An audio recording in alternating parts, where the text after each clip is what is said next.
News, सच जरूरी है।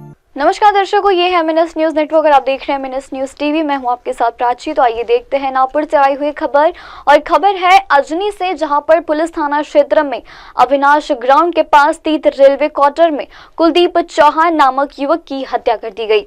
प्राप्त जानकारी के अनुसार कुलदीप चौहान रेलवे कर्मचारी थे और रेलवे क्वार्टर में अकेले रहते थे। हत्या की जानकारी उनके पड़ोसी ने दी, जिनको उनके घर से दुर्गंध व्यक्त हो रही थी। पुलिस ने मौके पर पहुंचकर दरवाजा तोड़कर शव को बरामद किया। प्रथम दुर्घटना के चलते हत्या कुछ दिन पहले हुई, इसका प्रतीत लगाया गया। पुलिस ने मामला दर्ज कर जांच शुरू कर दी और शव को पोस्टमार्टम के लिए भेज दिया। साथ ही आरोपी ने अजनी पुलिस स्टेशन पहुंचकर आत्मसमर्पण भी कर दिया। पुलिस ने आरोपी को हिरासत में लिया। आरोपी और कुलदीप पहले से अच्छे मित्र थे, शराब के अधीन थे और पैसों की वजह से विवाद होने की आशंका लगाई जा रही है। अजनी पोलीस स्टेशनच्या हद्दीमध्ये दिनांक 27/12/2024 रोजी एक दरम्यान रात्री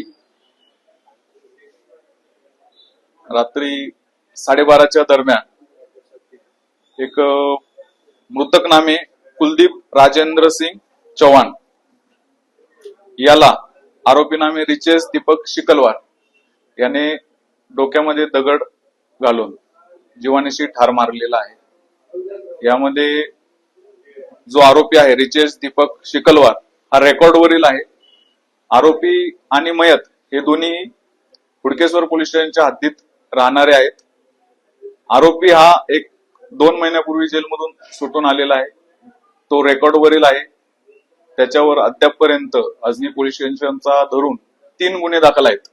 एक धंतोली पोलीस स्टेशनला 2007 मध्ये तो जुवेनाईल असताना 395 आयपीसी प्रमाणे एक गुन्हा दाखल होता आणि नंदनवन पोलीस स्टेशनच्या हद्दीमध्ये 302 म्हणजे खुनाचा गुन्हा दाखल होता 2019 मध्ये। आता आरोपीला आपण अटक केलेला आहे। आरोपी आणि मयत हे मित्र होते आणि दारू पिण्याच्या सवयीचे होते दोघेही। आरोपी जेलमधून सुटून आल्यानंतर तो वारंवार त्याच्या मित्राच्या घरी जात होता। मित्र म्हणजे कुलदीप राजेंद्र सिंग चौहान। आणि वारंवार त्यांचे वाद होते ते पैसे देण्या घेण्यावरून, असं आरोप मयताच्या पत्नीने सांगितलेलं आहे। आणि याच वादातून त्याची हत्या झालेली आहे। पैशाच्या जुन्या पैशाच्या वादातून त्याची हत्या झालेली आहे। सर, इन्होंने दारू सोबत पिला होता का आणि किती पैशाची मागणी केली होती काय माहिती आहे? दारू सोबत पिलेले होते अजून तो तपास आहे आणि किती पैशाचा व्यवहार आहे तोही अजून तपास चालू आहे। तो तपासामध्ये निष्पन्न होईल। हत्यानंतर आरोपी पोलीस ठाणे आला होता का काय माहिती? हो, हत्यानंतर आरोपी हा अजनी पोलीस स्टेशनला आला होता आणि त्यांनी सांगितले की मी माझ्या मित्राचा खून केलेला आहे। त्याच्यानंतर रात्रपाळे अधिकारी आणि माननीय वरिष्ठ पोलीस निरीक्षक अजनी पोलीस ठाण्याचे राजकुमार साहेब यांनी घटनास्थळी जाऊन घटनास्थळ पंचनामा, आरोपीला ताब्यात घेणे आणि पुढील सर्व कारवाई केलेली आहे।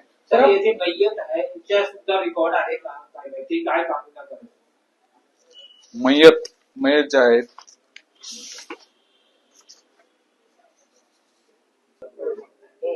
सर, हे जे मयत आहे त्याच्या काय कामधंदा होता आणि काय जुना रेकॉर्ड आहे त्यांच्या काय माहिती? मयत हे सुद्धा रेकॉर्ड वरील आरोपी आहेत। हुडकेश्वर पोलीस स्टेशन हद्दीमध्ये 2010 मध्ये त्यांच्यावर 2 गुन्हे दाखल आहेत। राईटचे गुन्हे दाखल आहेत त्यांच्यावर 2010 मध्ये। आणि पैशाचं कारण हे अजूनही तो तपासाचा भाग आहे। नेमके किती पैसे आहेत किंवा कशा संबंधाने पैसे आहेत तो तपासाचा भाग आहे। कैमरामैन उदय जी के साथ प्राची की न्यूज एमएनएस न्यूज टीवी के लिए। आप देख रहे हैं आप देख रहे हैं एमएनएस न्यूज, सच जरूरी।